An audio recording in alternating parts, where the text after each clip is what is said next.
name is Coach Kai. It is an absolute pleasure and a privilege to be with you. Thanks so much for joining me. And here is your free video, which I hope will help you, but I think it will. I have come up with a comprehensive list of some of the things I wished I knew when I was first starting out. And to be honest, they're even helpful now as reminders as I'm, going along my career. And some things I feel like many of my clients have either forgotten about or just don't know. So wherever you're along in your career, this is for you, and I do hope it's helpful. I think it will be, but I do hope it is helpful for you. So without further ado, here are the top 26 things I learned too late. The Actors Edition. It's probably a good idea that you get a piece of paper and a pen. I apologize if I'm talking fast, but I want to get through these and give you as much information as I can because you deserve it.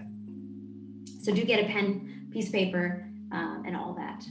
Number 1, developing my voice.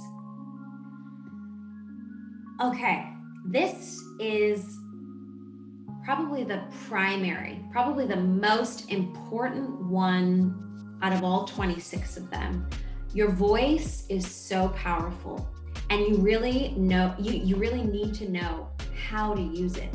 You need to know how to control it. You need to know how to sustain it. You need to be able to use it for large audiences like theater, even in film, all that repetition of takes. You have to make sure that you know how to preserve and sustain your voice. Additionally, especially starting out, I think we focus a lot as actors on the story, the character, the background of the character, and we really work that, which is important.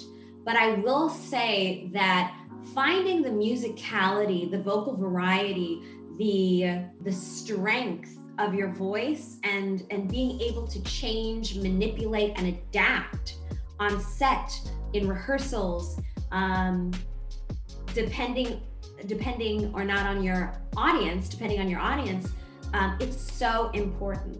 And so I think we have a tendency to focus so much on character development, and making this character sort of obviously come alive, but be very different to us, right? Really establishing this character. And that shouldn't really be your primary focus. I really do think your primary focus is seeing the full potential and the full expansion of your voice and figuring out what you can do with it. Okay? Because voice is the character, right? The voice informs the character as well. So you could change your voice even in the slightest way, and the character may change. As an example, I'm talking like this, but all of a sudden, when I add a little bit of vocal fry, let's say, all of a sudden, when I'm talking like this and I add a little bit of a vocal fry or something, then the character changes a bit. And I still may have the same sort of musicality and vocal variety, but the character's different, right? My character is a little different. So voice often informs character. And I think early on, we think too that we're going to be looked at for these characters, when in a lot of casting, what ends up happening is casting directors, producers want to see who you are. And often we get cast based on what our personality is like, and if we fit the character on the page. So that's my number 1. And again, these are in no particular order. Number 2, don't make it perfect. Don't make it perfect. And what I mean by it, I mean the audition. The audition does not need to be perfect. The reason it doesn't need to be perfect is because nothing will ever be perfect. And it is in those imperfections that we see the uniqueness of who you are. And that's really exciting. It is in the moments where things aren't so polished that we get an idea of what you are like, and therefore what the character is like. And that is exciting. Additionally, the other reason why you don't want to get it perfect is because everybody wants a hand in the character. You know, the producer, the director, the writers, they have an idea about the character. And once they see that you have an idea and it's good enough for them, they also want to know that they can put some input in this character and it will get used. You know, it will be seen through your work. So it doesn't need to be perfect. It doesn't need to be the end. It doesn't need to be, that is the character. The character can be in development and still be really, really good. So don't worry about making the audition perfect. It doesn't matter. I've spoken about this before, and I think Secrets of the Stars. Look up Anthony Brandon Wong. He was called back for a role that he said that he messed up in his audition. He fumbled over words, and he asked the director, the producer, you know, why in the end did you choose me? Because they ended up choosing him. They said, because you were just perfect for the part. So even though he didn't deliver it perfectly, he was perfect anyway. Number 3, you can use the script in an audition. You can. I know that's a bit taboo, but there's a way in which you can use it. You obviously have to look, number 1, confident while holding the script. You also have to look comfortable. So you can't be holding it like it's a piece of music and you're reading it in choir or something like that. It has to be used almost as if it's an extension of your arm, right? It's just a part of you. And you look down and refer to it when you need. So this means that you should, as I always recommend, you should be off book as possible, as off book as you can be. But if you need it to refer to it, you can use it. Don't be afraid to use it. And, you know, yes, I recommend that you be off book, but there are going to be times where you can't be. So use it. Use the script. It is okay.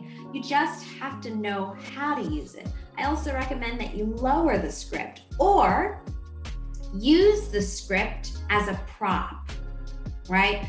Maybe you're a scientist in a lab and you've got your, white coat on and you have a little clipboard and a piece of paper, right? Maybe that piece of paper is your script. So use that and know when to look up and when to refer back to it in your notes.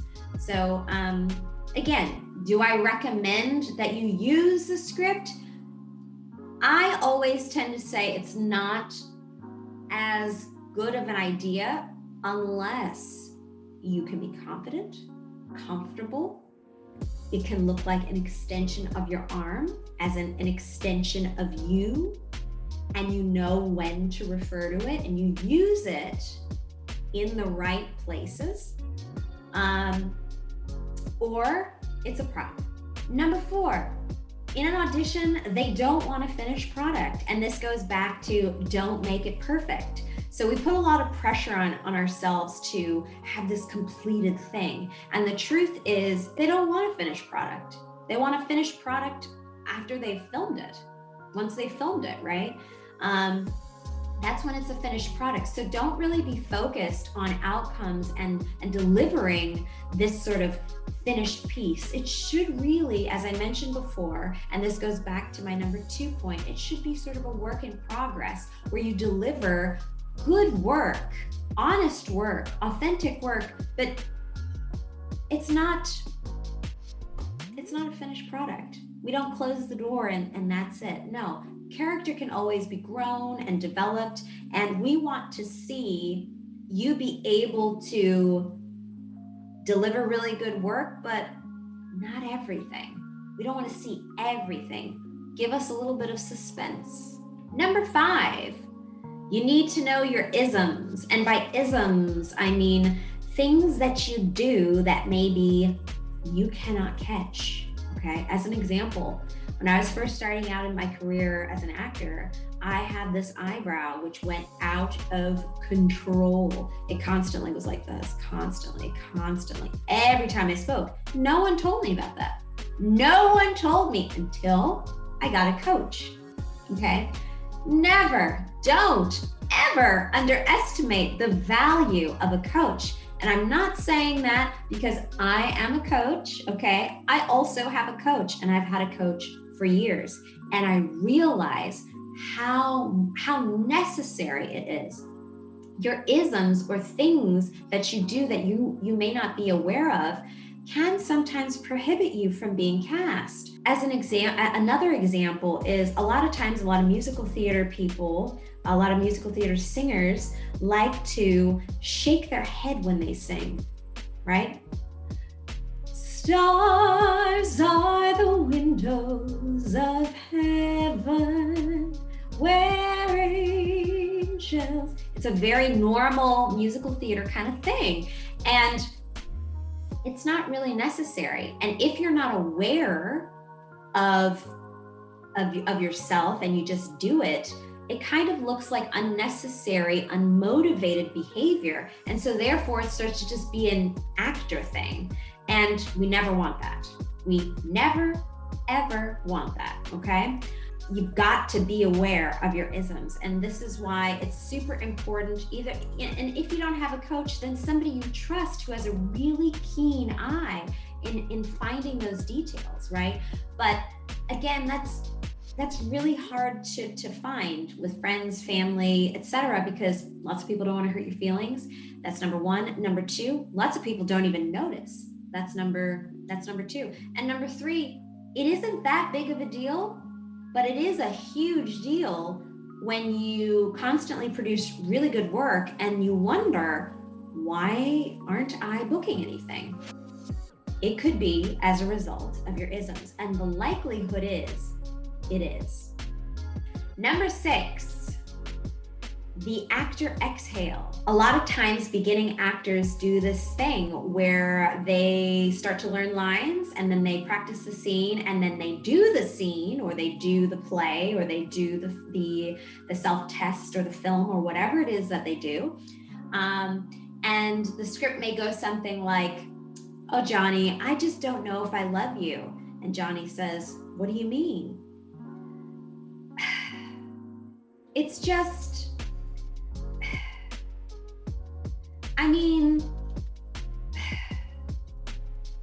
I don't know. It's a very common thing. Very, very common. I'm not 100% sure why we do this, but it is very, very common. So what I will tell you is you can use that exhale, and I'm a proponent, obviously, of breathing, because I am a voice coach, obviously performance coach, as well as an acting coach, and etc. But you can use on the breath. For example, it's just, I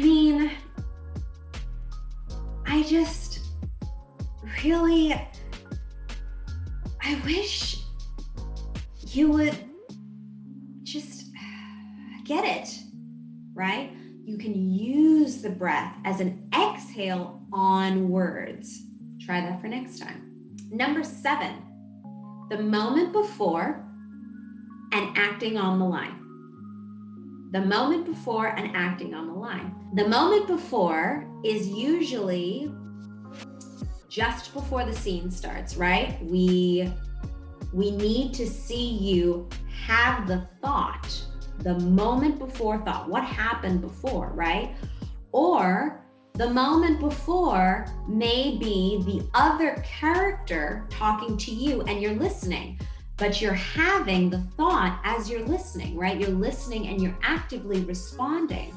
So we can see the thoughts happening, right? And then you act on the line. So you need to have the thought before every time you say a line, and then you need to act on the line. You don't act in between the lines, and you don't act on the moment before. You respond and you have the thought. This is vital, okay? And I know it sounds sort of rudimentary, but when we get into just working and acting, we have a tendency to forget and become almost robotic. So this is something to consider. This is something to think about, especially because this is the bare bones of our craft. Number 8, blinking. Be careful not to blink too much. And I do mention this as well in Secrets of the Stars. The reason why I mention that is because when you blink on film, it stops the moment. A lot of times when we're just talking to someone, we can actually hold the gaze for the entire time, as I just did, right? We can actually hold the gaze. Obviously, when your eyes start to feel like they need to blink, it's natural to blink, but you need to be aware that oftentimes when we learn a script, we blink because we're trying to think of the lines. So you need to have the lines so good and so well within you that you can actually deliver the lines in the moment, respond in the moment so that it feels natural, it feels comfortable, and you don't have to blink that much, or you don't have to think about, I just need to hold my gaze, I need to hold my gaze. Because what also will end up happening on the flip side of that is that you'll just be a zombie and you'll just be looking at that person. And that's definitely not where you want to go either. So there's a happy medium in between. And I'm not saying that there's anything sort of rigid. It obviously has to be very natural, right? But again, if you have a coach or you've got a teacher sort of helping you and mentoring you through this, they can tell you like, oh, wow, you're blinking excessively, or you're blinking a lot, or it's disturbing the moment. But sometimes, and quite often, people don't realize that blinking stops a moment. It stops the moment, right? So try working on those skills and really understanding what you've memorized and getting it in your body so that you don't feel the need to constantly blink arbitrarily. Number 9, movement. Movement is so important, especially natural movement. We don't realize, in addition to your voice, how important movement is. I'm also a movement instructor. And what I think a lot of my students didn't realize was how beneficial movement, voice and movement, because obviously your voice is part of your movement, right? Got all that vocal variety and musicality, but also in your physical, movement is so important because it tells us how comfortable you are with the camera on you. So you've got to get comfortable being uncomfortable and establishing normal physicality and movement. And that comes with taking classes, talking to a movement coach or a performance coach, and having them watch sort of your gestures and your body language as you act, just so that we can see and you can make sure that your movement is natural. It isn't at all awkward or forced, that it feels authentic, and there's intention behind the movement. Number 10, they're not seeing what you see. I promise you. I've had this, I've had this for years. 2 hours before the audition, I realized I have a huge zit at the tip of my nose. This happened. This also happened when I won prom queen. So it's like a horror. It's a bad nightmare. Excuse me. It's horrific for me. And it's been a thing. Like I always think, oh my gosh, what if I get a huge zit at the end of my nose? And it somehow has happened to me twice. where I've thought it and it's happened. But I promise you, no one is seeing what you see. They're looking at different things. Again, you see yourself a particular way, and other people see you in a particular way as well. How they perceive you is how they perceive you, and how you perceive you is how you perceive you. Do not project your insecurities on anyone else, because you don't know what they think of you. And the likelihood is they are not seeing what you're seeing. Now, if you come in and you've got crutches and you didn't have crutches before, yes, I mean, yes, you know what I mean? They're seeing that, but they, you know, oh, my ears are big. Oh, I've got a big nose. Nobody notices.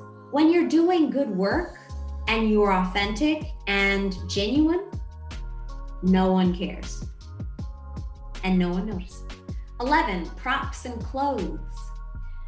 In an audition, wearing something of which embodies the character to you is super important. I'm not saying the whole outfit. For example, if you were a horse rider, I'm not saying you need to wear the hat and the boots and the whole thing, but something, maybe you wear a pin, or you wear a jacket of which makes you feel like a horse rider.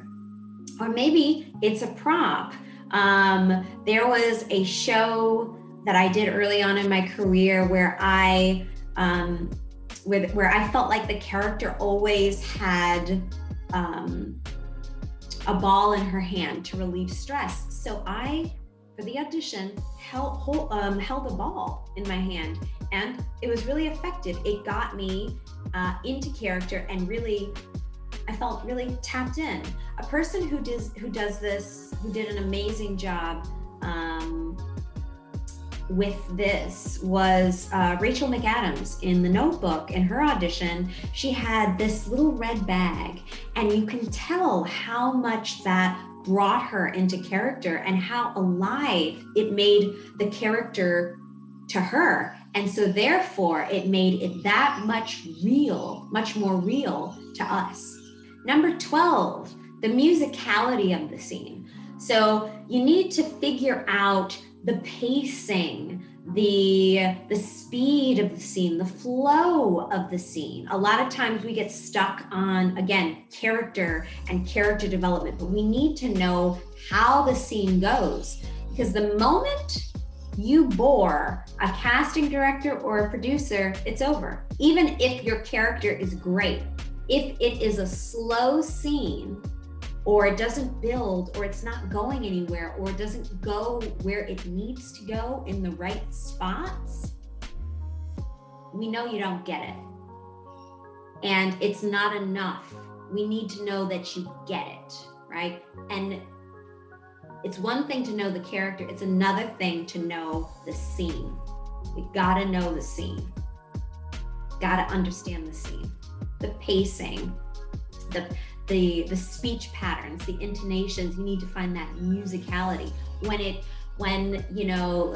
there's a climax, when there's a denouement, where we need to see the shape of the scene and where it goes, okay? 13, grammar. Follow the grammar. The grammar informs character. It also informs the shape or the pacing of the scenes. For example, ellipses or commas or hyphens all have a different musicality. They're not all the same. So it's super important you follow the grammar. You can't put an exclamation mark when it needs a period or a full stop. You can't put a comma if it needs a period. You can't put a semicolon if it is a period or a full stop. You've got to follow the grammar. First of all, writers will respect you, and they will respect the fact that you have taken the time to understand the script that they've written, because a lot of times the writers are the producers, or the producers are the writers, or the writers and the producers work very closely together. So the writers will have an influence in who is often cast at times. So follow the grammar. Follow the grammar because also, and primarily, it informs character. It also informs the scene. So this goes back up to the previous point, number 12 that I mentioned. Number 14, there's always two things happening within the life of the character. If you have an objective to, in the scene, tell your boyfriend that you need to break up with him, and you want to break up with him, and you've said, okay, I'm going to come in here and I'm going to be kind, but I'm going to be firm, and I'm going to tell him that, listen, it's over. We've spent great time together and we love him, and I love him, right? Maybe that's where you're going with the scene. However, but what's the inner life of this character? The inner life is likely that it is a very difficult thing to do because you love him so much. So while there's something negative happening, there's also the exact opposite happening, which is the duality of the scene. So you want to be separated from this guy, right? You want to be separated from him, but you also want to stay. Couldn't think of the word. You also want to stay. Number 15, the first and the last line. The first and the last line are the most important parts of the scene, okay? In an audition. A lot of this has to do with auditions, so sorry if that wasn't clear. But they are the most important areas of the text. And the reason they're the most important is because they're the beginning and the end. They are what the casting director, they are what the producers, they are what the writers will remember from your audition. So you've got to get those right, and they have to be believable. So you've got to do what you need to do to make them real, those two lines, the opening lines, the first lines, and then the end lines of the monologue or the scene. They have to be real to you. Number 16, acting style. Know the type of acting style your audition is required. Your audition needs as a requirement. For example, is it a multi-cam, a single cam? Is it a sitcom? Is it a soap opera? Is it theater? Is it film? They're all sort of different acting styles. Is it commercial? You need to know, and in that, is it realism in commercial, or is it more theatrical in commercial? You've got to know and look up what the show is so that you know how to then do the audition and apply the right acting style. 17, practice, practice, practice. Woo, this is a hard one that I had to learn. I know it sounds very rudimentary, but practice, practice, practice. The reason why you practice is to get it in your body as muscle memory. And it is within practicing, or within your homework, maybe from your teachers or your coaches or whatever, is where you grow the most. That is where you grow. You may not see it in your practicing, but you're not going to grow in an audition. You're not going to grow in a session with your coach. You're going to grow in your practice, and you'll see as you go along that growth, but it's only as a result of practicing. Number 18, the company you keep. You are the company you keep. So if you hang around with negative people, you'll probably become negative. You hang around mean people, probably become mean. It's just who we are. We're creatures of habit, and we're also, we like to assimilate, and we like to empathize and sympathize with others. And it's super important in a profession where there's a lot of rejection that you surround yourself with people who are supportive, who will lift you up when you need encouragement or when you need help. And And so it's vital that you hang around people who are going to be positive reinforcements in your life and in your craft.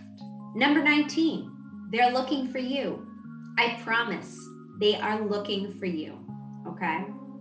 Unique actors get cast. That's one. Also, unique actors don't get cast, but oftentimes it is the uniqueness of which makes you stand out from other actors. So oftentimes, especially beginning actors, they like to imitate the people they like. They're already taken. They are already taken, and it will come across in your work that the work isn't authentic. It isn't you. And so, you know, the other person that you're imitating, they've got a successful career or they're doing okay. So leave them to it and find out what your unique offering is. Refine that, work on that, and perfect it as much as you can. 20, typecast. Being typecast isn't all that bad. It's not all that bad. It's an entryway into the industry, okay? Very early on in my career, I had an audition, and I also mentioned this, I think. Yes, I do. I mentioned this in Acting of the Secrets of the Stars, that there was a casting director in Los Angeles who brought me in for a role, and I had done my hair differently at the time. I had bangs, and in my photos, I did not. So when I came in there, she said, "Who are you?" And I told her, and she said, "Oh no, I'm looking for this girl. I'm looking for her." And I said, "Well, it is me." And she said, "Well, come back when you look like her, because that girl is Kerry Washington's sister. And you, I don't know who you are." Okay, so it's not all that bad. And when you get to a certain point in your career, you can change that. You have the ability to change that. Okay, so being typecast isn't all that bad. Opportunities are hard to come by, and so take them when they feel right. And take them when you can. 21, treat auditions as mini shows. Yes, you heard that right. And the reason you should treat auditions as mini shows is because it is an opportunity for you to perform in front of people. And you may not book that role, but you may love the character and you may do a really good job. And so when you go in and audition, it's your time to shine. It's your time to say, this is what I brought, and this is who I am, and this is me as this character. You may never get that opportunity again. So give it all you can and treat it as a show. And once you're done, let it go. Forget about it. It was a lovely show. Well done. 22, rejection. First of all, don't take it personally. Again, in our industry, we will hear more no's than we will hear yeses. There's also a lack in general of opportunities, okay? So do not take it personally. You could do everything right and not get a part. You could do everything right and get the part. You could do everything wrong and not get the part. You could do everything wrong and get the part. Don't take it personally, okay? A lot of things are out of our control, and you need to realize that it truly is out of our control. Okay. Additionally, it is about trust. So the more you work with a casting director, the more times she will or he will ask to see you. They will start to say, "Oh, this person does really good work. I like their work, and I've seen their work. So I want to get them in front of so-and-so and so-and-so. And every time I see them, I think it's pretty good," right? So it starts to be about trust, and not even just with the casting director, with producers, with you know, when you're a good actor and you produce really good work and you aren't booking, but you see that you're auditioning and you're in the running next to a bunch of like really famous people, that's a really good sign. It means that because they know the actor that they will go with maybe will, they can depend on, they can rely on because they've seen their work, because they're famous, and so they know they're going to produce this, they know what kind of work they're going to produce. Also, they know that they're going to bring people into the seats, which means money, right? They're going to generate something. And so again, it's about trust. And in saying that too, it's about numbers. It's a law of numbers. Eventually, you'll book something, okay? And it's just about patience and perseverance. But do not take it personally, and understand that at the very base of it, it's about trust. 23, survival job. Get a fun and fulfilling and rewarding survival job, especially if you're going to be doing this for the long run or the long haul. Develop your other skills. We are multi-dimensional people.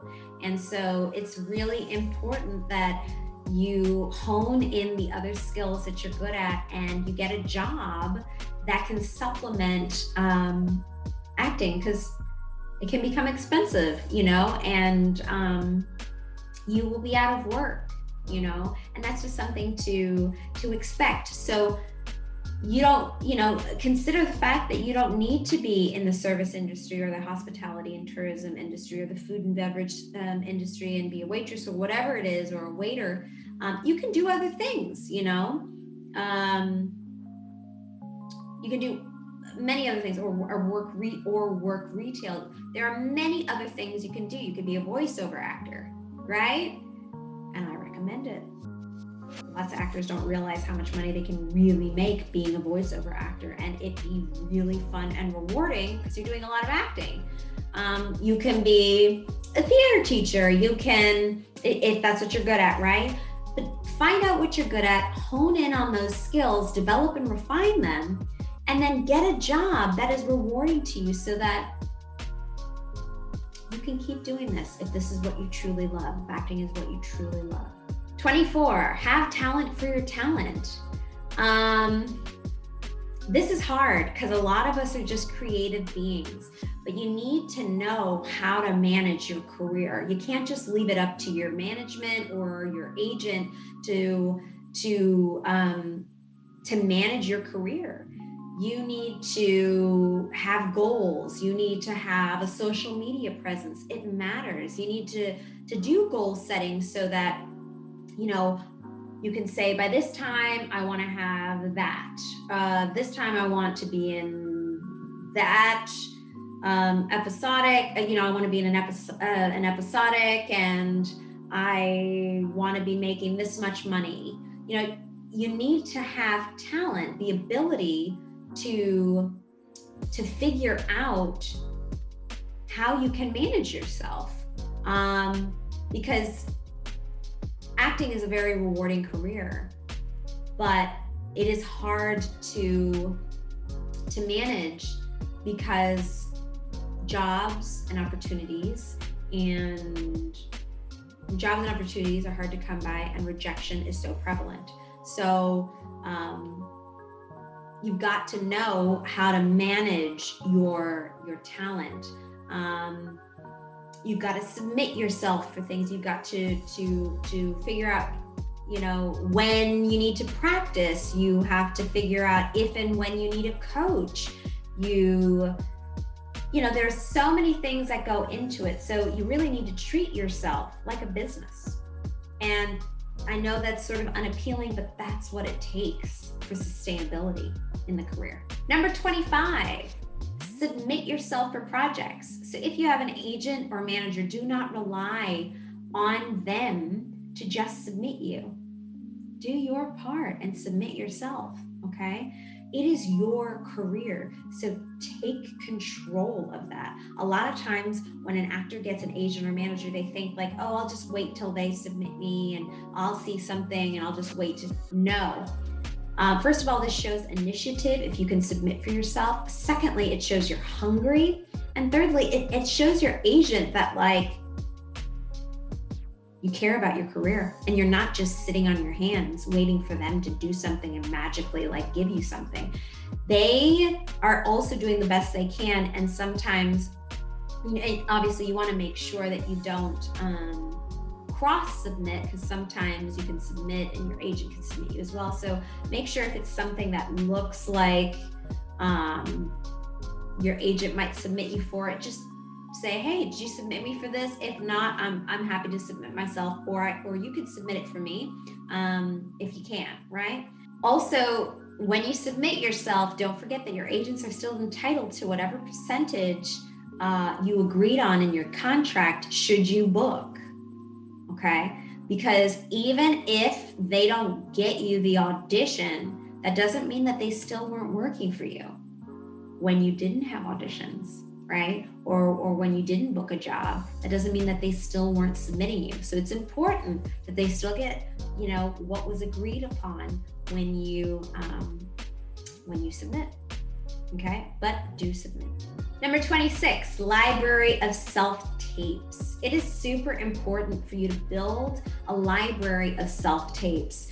Show reels are really good. Actor reels are really good, but they're expensive. And so if you don't have a lot of money at the moment, or you're sort of building toward that, that's totally understandable. But if you've got self-tapes, this is super great. Casting directors, agents, managers, producers tend to really like this because they're short clips. They give us an idea of how well you can actually act, and they allow us to actually focus in on your work, as opposed to, an actor reel. Sometimes we're into the gimmicks of the whole thing. We're into like, oh, that was for Apple, or oh, that was for, TJ Maxx, or oh, I liked her outfit in that, or oh, I liked the other guy who was acting with her in that, or you know what I mean? It just gives an opportunity to those powers that be to be able to really focus in and take a look at your work as raw as it is, okay? And that is it. Those were the top 26 things I learned too late, the Actors Edition. I hope that this was helpful and beneficial for you. My name is Coach Kai. I am a performance coach. If you like what you heard, come on over to my website. There are more interesting and lovely things happening, discounts, treats, and a bunch of other opportunities right there for you.